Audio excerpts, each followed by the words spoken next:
गर्भावस्थेत दुर्गा सप्तशतीचा पाठ करण्याचे फायदे आणि त्याचे चमत्कारिक अनुभव चला या व्हिडिओमधून जाणून घेऊया.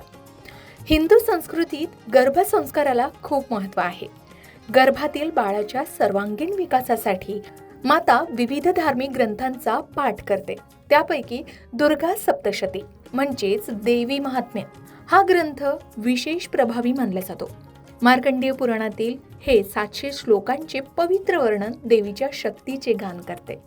गर्भवती माता हा पाठ करताना बाळावर देवीची कृपा होते आणि अनेक चमत्कारी अनुभव घडतात असे बऱ्याच जणांचे अनुभव आहेत. चला तर मग जाणून घेऊया गर्भावस्थेत दुर्गा सप्तशतीचं पठण कसं करावं आणि त्याचे होणारे फायदे. दुर्गा सप्तशती म्हणजे देवी दुर्गेच्या महिमेचंच वर्णन.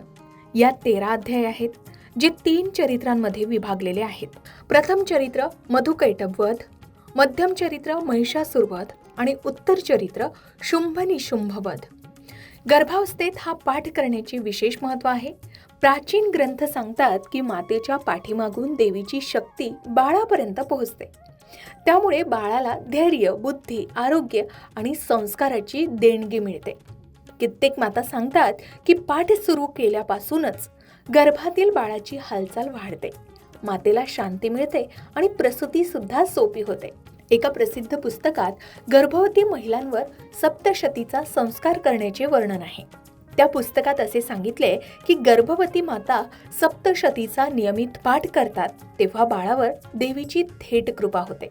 जसे माता शांत आणि सकारात्मक राहते, तणाव कमी होतो, बाळाला देवीची शक्ती मिळते, धैर्य, बुद्धिमत्ता आणि आरोग्य वाढतं.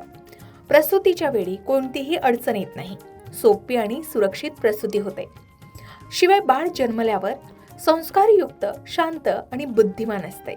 या पुस्तकात आणखी एक अनुभव सांगितला गेलाय. कित्येक माता नियमित पाठ करतात तेव्हा गर्भात बाळ देवीच्या मंत्रांच्या कंपनानं प्रभावित होऊन विशेष हालचाली करतो. काही माता म्हणतात पाठ करताना बाळ जोरात लाथही मारतं, जणू देवीची ऊर्जा त्याला स्पर्श करते. वैज्ञानिक दृष्ट्या सुद्धा मंत्राच्या उच्चाराने मातेच्या शरीरात सकारात्मक कंपनी निर्माण होतात, जे बाळाच्या मेंदू विकासाला मदत करतात. आता काही चमत्कारिक अनुभव ऐकूया. एका मातेचा अनुभव सांगतो की गर्भावस्थेत डॉक्टरांनी कॉम्प्लिकेशन्स सांगितले होते, मात्र सप्तशतीचा रोज पाठ सुरू केल्यावर सर्व रिपोर्ट्स नॉर्मल आले. प्रसूती अतिशय सोपी झाली आणि बाळ पूर्ण निरोगी जन्मले.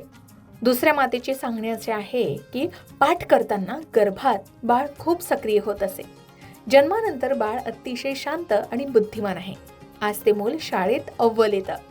अनेक माता सांगतात की गर्भावस्थेत तणाव, चिडचिड आणि भीती होती.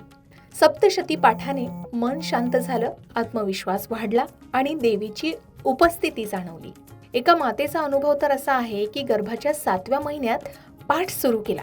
बाळ जन्मल्यावर त्याला देवीचे स्वप्न पडायचे आणि तो अतिशय धार्मिक स्वभावाचा झाला. हे अनुभव दाखवतात की सप्तशतीचा संस्कार खरोखरच चमत्कारी आहे. आता गर्भावस्थेत सप्तशतीचा पाठ कसा करावा तर जाणून घेऊया. सकाळी किंवा संध्याकाळी शुद्ध होऊन पाठ करण्यास बसावं. देवीची मूर्ती किंवा फोटो समोर ठेवावा. कवच स्तोत्र, अर्गला स्तोत्र, किलक स्तोत्र आणि नंतर मुख्य पाठाला सुरुवात करावी. रोज 1 किंवा अधिक अध्याय वाचावे. पूर्ण सप्तशती 9 दिवसांत पूर्ण करता येऊ शकते. शक्य असल्यास ब्राह्मणांकडून हा पाठ करून घेऊ शकता. मन शांत ठेवावं, भक्तिभावानं पठण करावं. त्याचबरोबर डॉक्टरांच्या सल्ल्याने विश्रांती घ्यावी, जास्त ताण घेऊ नये. तर मंडळी, गर्भावस्थेत दुर्गा सप्तशतीचा संस्कार हा बाळाला देवीची कृपा देणारा आणि मातेला शक्ती देणारा मानला गेलाय. अनेक मातांनी याचे चमत्कारिक अनुभव घेतले.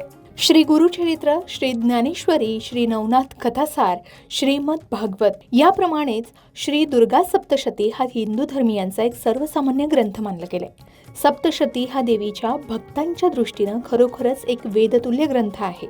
कालौ चंडी विनायको या शास्त्रवचनानुसार या कलियुगात भगवती दुर्गा आणि बुद्धिदाता श्री गणेश यांचीच उपासना त्वरित फलदायी होते.